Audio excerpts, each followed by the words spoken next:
اول ماتش ليه قصاد الاهلي في اول 25 دقيقه مبهدل الاهلي 2-0 ومضيع ضربه جزاء، والاهلي مش عارف يخرج من نص ملعبه. كل اللي انا هقوله ده انت مش تختلف معايا فيه، بل بالعكس انت متفق معايا فيه 1000%. ان كوكا لا يصلح للنادي الاهلي، طاهر محمد طاهر لا يصلح للعب في النادي الاهلي، كريم فؤاد ما ينفعش يلعب باك شمال، منصف بكرار خطورته كلها بره منطقه الجزاء، مش راس حربه صريح. السلام عليكم ورحمه الله وبركاته، مشاهدين قناه العمده، ازيكم عاملين ايه؟ يا رب تكونوا بالف خير. الناس اللي اتفرج علينا في اول مره يا ريت ما تنساش الاشتراك وتفعل زر الجرس عشان يوصلك كل جديد، وما تنساش اللايك الجميل بتاعك سواء كنت من المتابعين او اول مره تشوفنا. ولكن قبل اي كلام خلينا نقول صلي على الحبيب قلبك يطيب.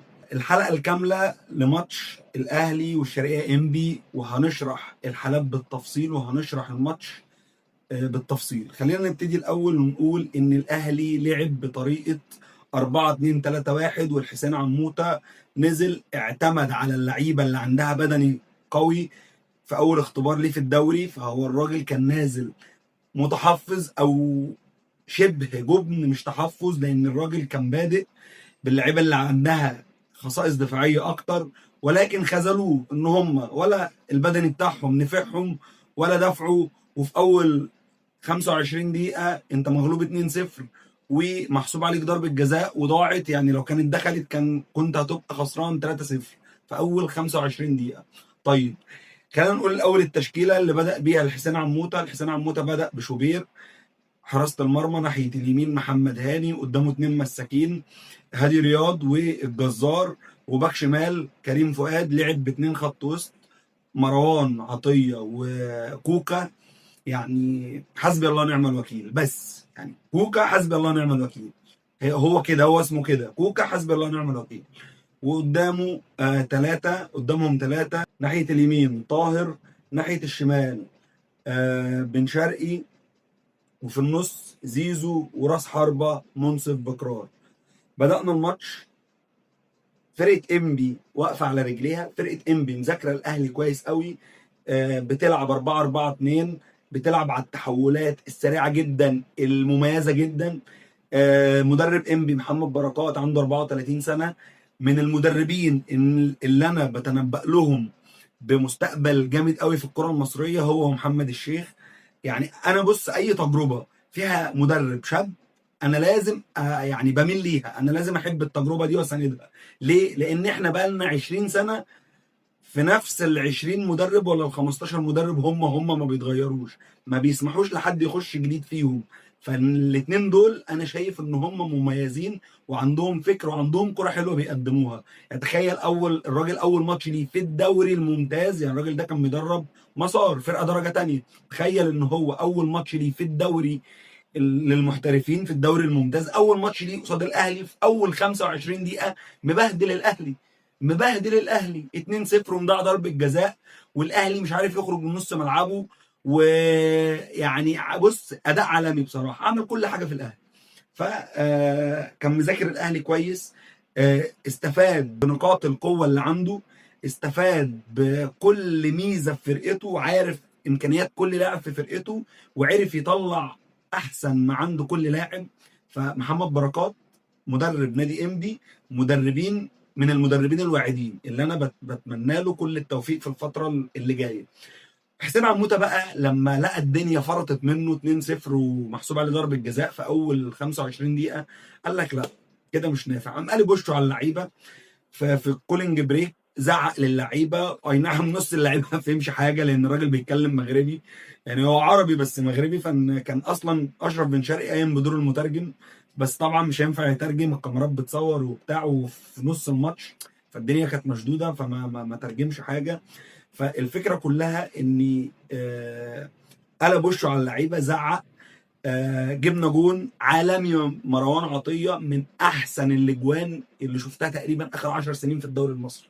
وعايز اقول لك من وجهه نظري ان ده هياخد احسن هدف في الدوري المصري السنه دي، من وجهه نظري، الله اعلم لسه اللي جاي ايه، يعني ما اعرفش، ده لسه اول ماتش، بس هو جون عالمي قلب وشه على اللعيبه، زعق، جبنا جون.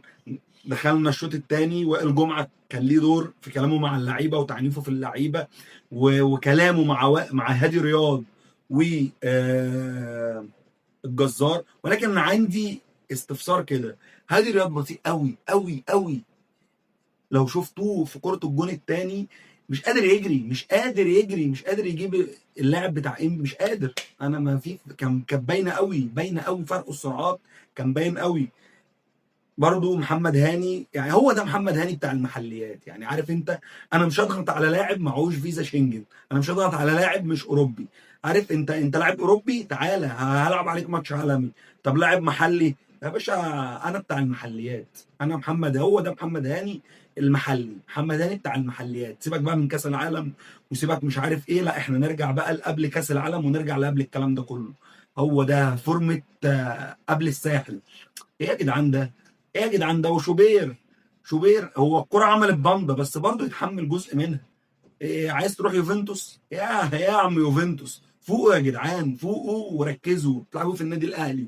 اي لاعب ملوش نفس يلعب يغور في داهيه. عجبني قوي قوي قوي الحسين عموته في قلبة وشه في المؤتمر الصحفي على الصحفيين، لما صحفي بيساله على امام عاشور وقال له هو متمرد وبتاع، قال له انت كنت معانا في الاوضه وشفت هو متمرد؟ شفت هو مش عايز يلعب؟ بل بالعكس، ده امام كان نفسه يلعب الماتش وانا اللي رفضت لانه مش جاهز بدنيا. وقال له الدفاع والاخطاء الدفاعيه، وقال له انت هل الاهلي محتاج صفقه مدافع؟ قال له احنا معانا اشرف داري، لاعب دولي، لاعب عنده خبره وهينضم للتدريبات ويبقى موجود من ضمن الفرقه. فانا معجب جدا بردود الحسين عموته على الصحفيين.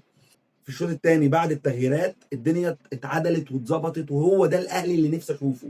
بمعنى ايه؟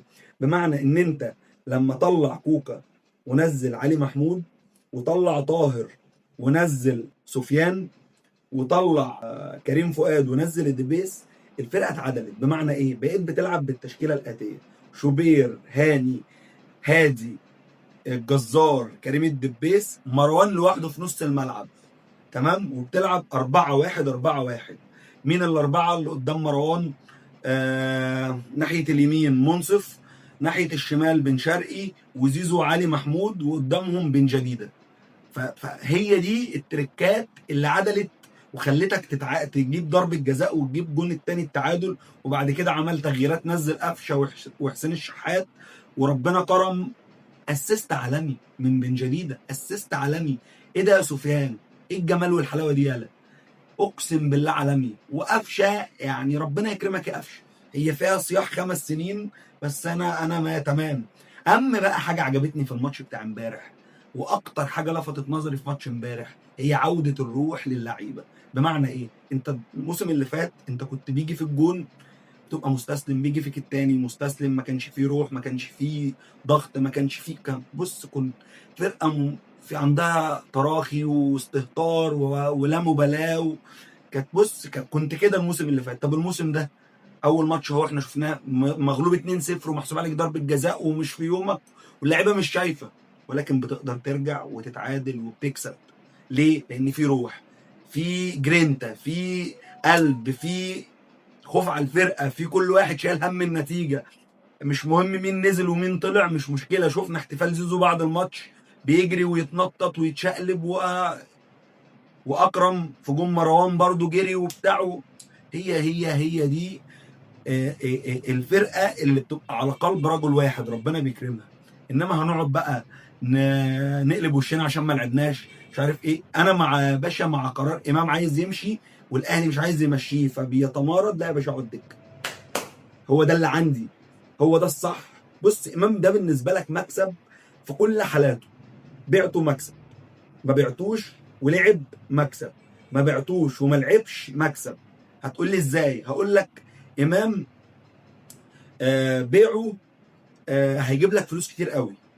طيب لو العرض المادي ما عجبكش وانت ما بعتوش ولعبته، هقول لك ما حدش يختلف على امام وامكانيات امام وجوده امام جوه الملعب. طيب ما بعتوش وهو قالب بوشه وانت مش هتلعبه هتجمده، مكسب. ليه؟ هيبقى عبره لكل لاعب يفكر يعمل الحركه دي مع الاهلي. امام ده كنز بالنسبه لك، سواء اتباع ما اتباعش ولعب، ما اتباعش واتجمد، مكسب بالنسبه لك. فانا اتمنى ان اللعيبه تفوق، اللعيبه تستغل عوده الروح وتستغل الحاله اللي حاصله بين الفريق في الاخر لمصلحه الفرقه.